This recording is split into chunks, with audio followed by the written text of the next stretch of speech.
Buenos días a todos. Me encuentro en la Universidad de Carabobo junto al profesor Ángel García, el cual le vamos a realizar una entrevista sobre el liderazgo de Hitler. ¿Cuál fue el contexto histórico que llevó a Hitler al poder? Bien, entre los aspectos que uno pudiera considerar para explicar el ascenso de Hitler al poder, tendría que verlo en varios escenarios.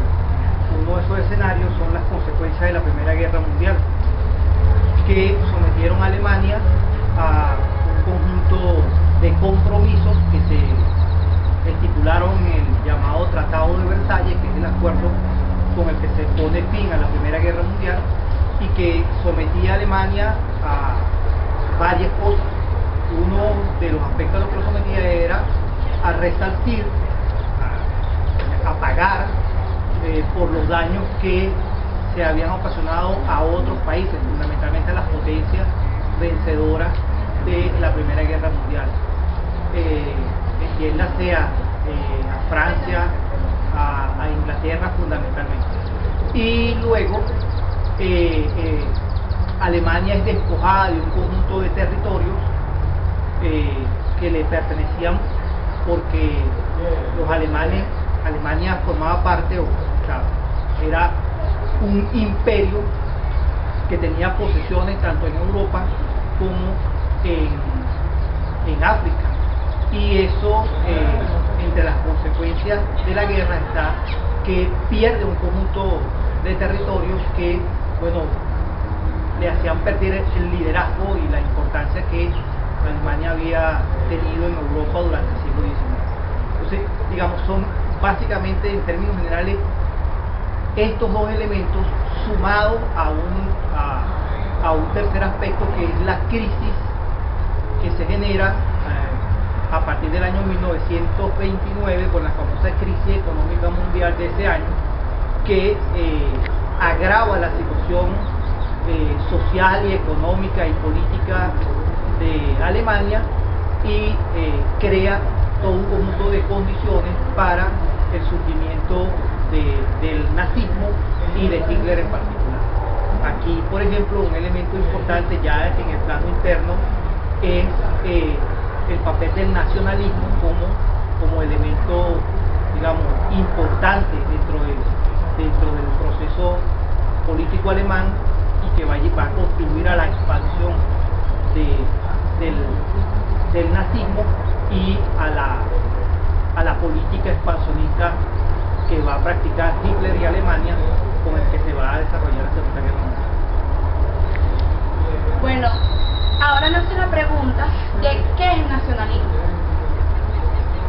Bien, el nacionalismo, digamos, pudiéramos entenderlo de manera sencilla como una especie de corriente filosófica y política según la cual hay la intención de resaltar todos los aspectos que tengan que ver con la historia, la cultura, la idiosincrasia de un país. Entonces, fundamentalmente el nacionalismo es la exaltación de los valores más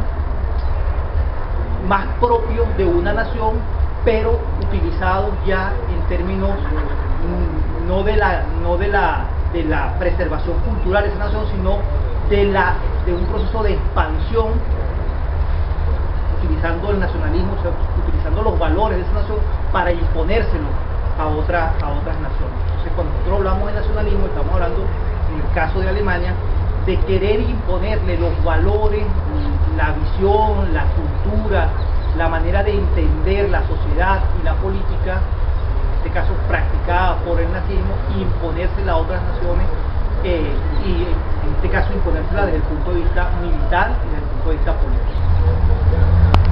Ya. A raíz de lo antes expuesto, podemos hacernos la pregunta de qué es un líder y cómo llegó Hitler a ser un líder y las características que posee. Bien, cuando nosotros hablamos de un líder, estamos hablando fundamentalmente de una persona que posee un conjunto de características que lo hacen tener un nivel de ascendencia, de influencia sobre un grupo de personas. Ese grupo de personas puede ser un grupo pequeño o un numeroso grupo de personas. ¿Cuáles son las características de un líder?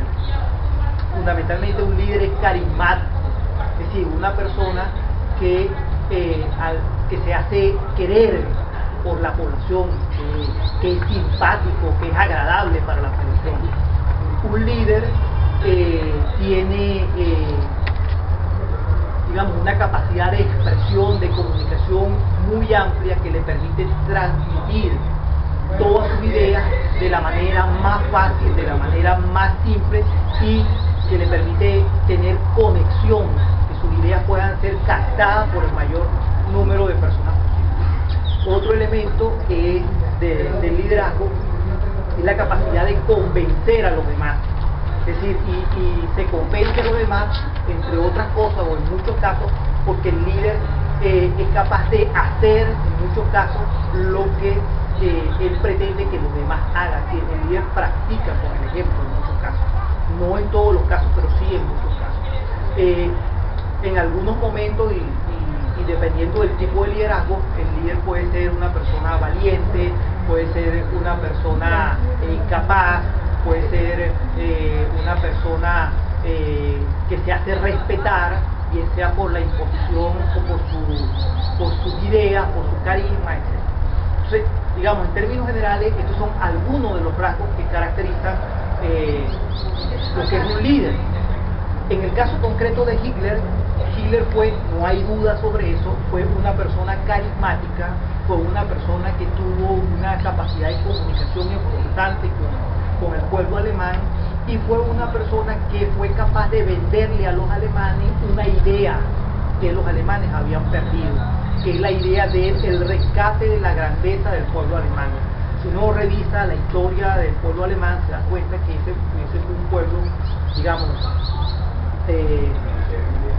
históricamente un pueblo culto, un pueblo próspero, un pueblo que estuvo llamado a la grandeza de los grandes acontecimientos europeos.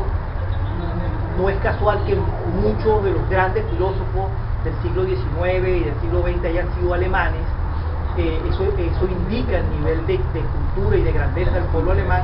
Y entonces el pueblo alemán, que había, digamos, entrado en un profundo proceso de rezago, de crisis después de la derrota de la Primera Guerra Mundial, Hitler le vende al pueblo alemán la idea del rescate de la grandeza de esta nación, y eso fue un elemento que contribuyó, sobre el cual se monta el liderazgo de Hitler, que lo convierte sin duda en un líder que pudiéramos llamar desde cierta perspectiva negativo, pero que en todo caso determina también el nivel de ascendencia, de influencia que tuvo sobre la nación alemana. Ok, a raíz de esto, ¿qué hechos caracterizaron a Hitler para poder llegar al poder? Sí, ya señalábamos algunos elementos. Indudablemente el primero de esos elementos es las consecuencias que se derivan de la propia derrota alemana. Ya lo señalamos, la pérdida de los territorios, la imposición de unas condiciones económicas que obligaban a Alemania a resarcir, a pagarle a las naciones europeas los daños ocasionados por la guerra. Eso en primer lugar. Después, en segundo lugar, está la propia crisis económica del año 29. Es una crisis, digamos, de grandes dimensiones que afectó el sistema capitalista mundial y que en Alemania tuvo profundas repercusiones porque empobreció de una manera notable al pueblo alemán. Y ya en otro plano tiene que ver con el aspecto de las consecuencias de un intento de golpe de Estado que Hitler intenta dar en el año 23, y por el cual es condenado. Pasa unos años en prisión, luego es indultado y comienza una lucha ya en términos legales que Hitler sale a la calle con dos ideas fundamentales. Una forma, se adhiere al Partido Nacional Alemán y le comienza un proceso de vinculación con los sectores más pobres alemanes, en los cuales él comienza a perfilar un discurso que tiene que ver precisamente con que la crisis que vive Alemania es consecuencia de una política equivocada, de la práctica que está llevando el gobierno alemán, y que no es más que la consecuencia de las imposiciones de los términos de la Segunda Guerra Mundial y de la conducción de un gobierno que no responde a las necesidades del pueblo alemán, sino a los criterios de las potencias vencedoras de la Primera Guerra Mundial. Entonces son estos elementos, son tres elementos: las condiciones de la Primera Guerra Mundial a las que es sometida Alemania, la crisis económica del año 29 y el surgimiento del nazismo como ideología y del nacionalismo como ideología, que comienza a expandirse por Alemania y que tienen en Hitler la cabeza visible, el líder de este proceso que se le va a vender a la sociedad alemana. ¿Cuál fue la relación de Hitler como líder y el pueblo alemán como masa? Más que cuál, podríamos decir cómo fue esa relación, ¿verdad? Entonces, uno pudiera decir que fue una relación fundamentada en muchas de las características que señalamos que poseen los líderes, en este caso Hitler. Es decir, fue una relación basada en el elemento carismático.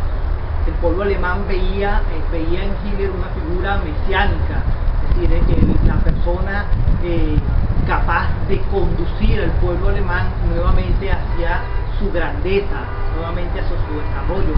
Por lo tanto, lo veían no como una persona normal de carne y hueso, sino como un líder especial, casi que con características de semidios, aunque eso pudiera ser discutido por otras personas, pero no hay duda que esa relación estaba basada en el carisma, en la capacidad, en la idea de que Hitler era una especie de mesías, de elemento de persona encaminada a rescatar, a sacar a Alemania del proceso de depresión en el que estaba sometido después de las condiciones que se establecieron en la Primera Guerra Mundial. Y eso es un elemento tan importante que, por ejemplo, explica la conducta que se practicó en la Segunda Guerra Mundial. Por ejemplo, uno de los elementos que no mencioné entre las causas de la Segunda Guerra Mundial, pero que son importantes, que Hitler, por ejemplo, vende la idea que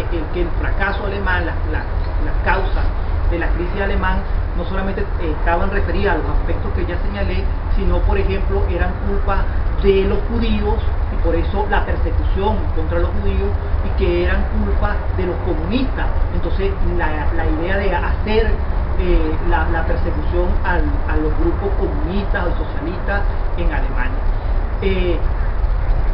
Tampoco hay duda de que, por ejemplo, esa relación estuvo basada en la sagacidad del propio Hitler.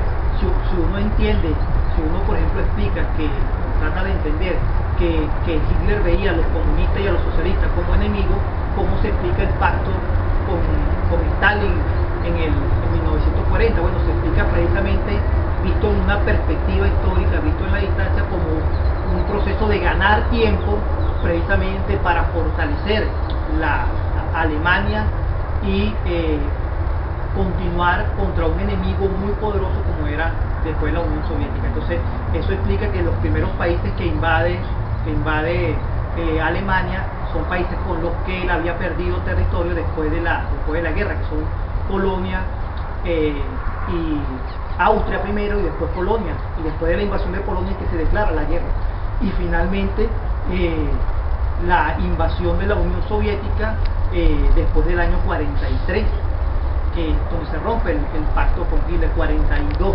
se rompe el pacto con Hitler. Entonces, digamos,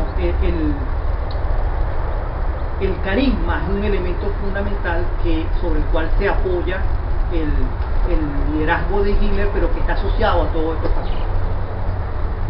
Bueno, hemos concluido la entrevista. Le damos gracias al profesor Ángel García por brindarnos su conocimiento y guiarnos en nuestro trabajo de tesis.